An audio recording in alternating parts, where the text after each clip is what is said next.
تو نبی اکرم صلی اللہ علیہ وسلم نے متم بن عدی سے کہا اب تم مان دو مجھے، اب میں طائف گیا تھا اس نیت سے، اب مکے والے تو واپس آنے نہیں دیں گے، تو اب تم امان دو، سٹیزن شپ تمہارے ذریعے ملیں گی، اب میں واپس نہیں آ سکتا ہوں، مکے میں ریسیڈنس نہیں بن سکتا ہوں یہاں کا۔ تو متم بن عدی نے کہا کہ محمد صلی اللہ علیہ وسلم میرے امان میں، انہیں آنے دیا جائے۔ تب نبی اکرم صلی اللہ علیہ وسلم کو اندر آنے دیا گیا، یاد رکھیے اس بات کو۔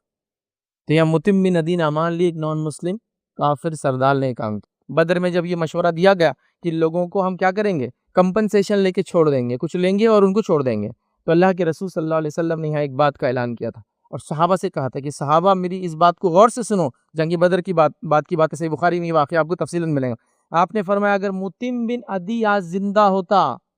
اور ان کے طرف سے وسیلہ بنتا، گارنٹر بنتا، تو یاد رکھنا میں بغیر کچھ لیے کہ پورے کے پورے قیدیوں کو رہا کر دیتا۔ 70 قیدی پکڑے گئے تھے، تو آپ کیا فرما رہے ہیں، اگر متم بن عدی زندہ ہوتا، ویسے ایک آدمی ایک ہی امان لے سکتا ہے، وہ کیا کرے، زندہ ہوتا اور اگر مجھ سے ان کا وسیلہ بنتا، آ کر کہتا کہ محمد ان کو رہا کر دو، تو میں پوروں کو رہا کر دیتا بغیر کچھ کمپنسیشن لیے کی۔ تو اللہ کے رسول صلی اللہ علیہ وسلم ایک مقام بتا رہے کہ متم بن عدی کا کیا مقام تھا آپ کی نظروں میں، چونکہ اس نے اللہ کے رسول صلی اللہ علیہ وسلم کی 2 مرتبہ مدد کی تھی، پہلی مرتبہ پورے بنو ہاشم کی اور دوسری مرتبہ نبی اکرم صلی اللہ علیہ وسلم کو امان دے کر واپس مکہ میں لایا تھا۔ گویا اللہ کے رسول صلی اللہ علیہ وسلم کی ریسیڈنشپ اس نے دی تھی سیکنڈ ٹائم، ورنہ آپ صلی اللہ علیہ وسلم اس زمانے کے قبائلی رول کے مطابق قبیلے سے نکلنے کے بعد دوبارہ واپس شہر میں نہیں آ سکتے تھے۔ تو سمجھ رہے ہیں اب بات کو، دنیاوی حالات ہوتے ہیں ایسے، نبی اکرم صلی اللہ علیہ وسلم کے ساتھ بھی ہوئے۔ تو اس زمانے کا پیپر متم بن عدی تھا جس نے کہا کہ محمد میری امان میں ہے، ٹھیک ہے، تو اب متم بن عدی تو نہیں آنے والے ہیں، اور نہ ہی مسلمانوں نے متم بن عدی جیسے حالات رکھے ہم نے۔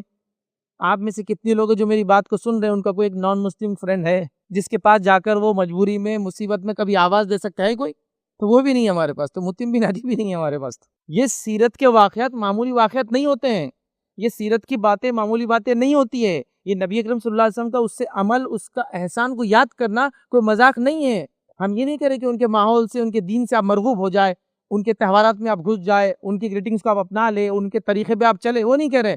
لیکن تعلقات تو ہونا چاہیے نا۔ متم بن عدی جیسے لوگوں سے ہمارے تعلق بھی نہیں آج، نہ سیاست میں جو متم بن عدی بیٹھے ان سے، اور نہ ہی دنیا میں جو متم بن عدی ان سے ہمارے تعلقات ہیں۔ بتائیے کہ مسلمان قوم کا کسی متم بن عدی جو سیاست میں اس سے کوئی تعلق ہے، جو آج ہمارے لیے کھڑے ہوں گے، ہمارے لیے بات کریں گا؟ بتائیے، نہیں آپ کے پاس۔ تو ہم نے کیا معلوم، اپنے آپ کو دنیا سے ایسا کاٹا، حالانکہ دنیا کے بارے میں یہی کہا جاتا ہے کہ دنیا کھیتی آخرت کی ہے، تو دنیا میں جیوں گے تو آخرت بناؤں گے نا۔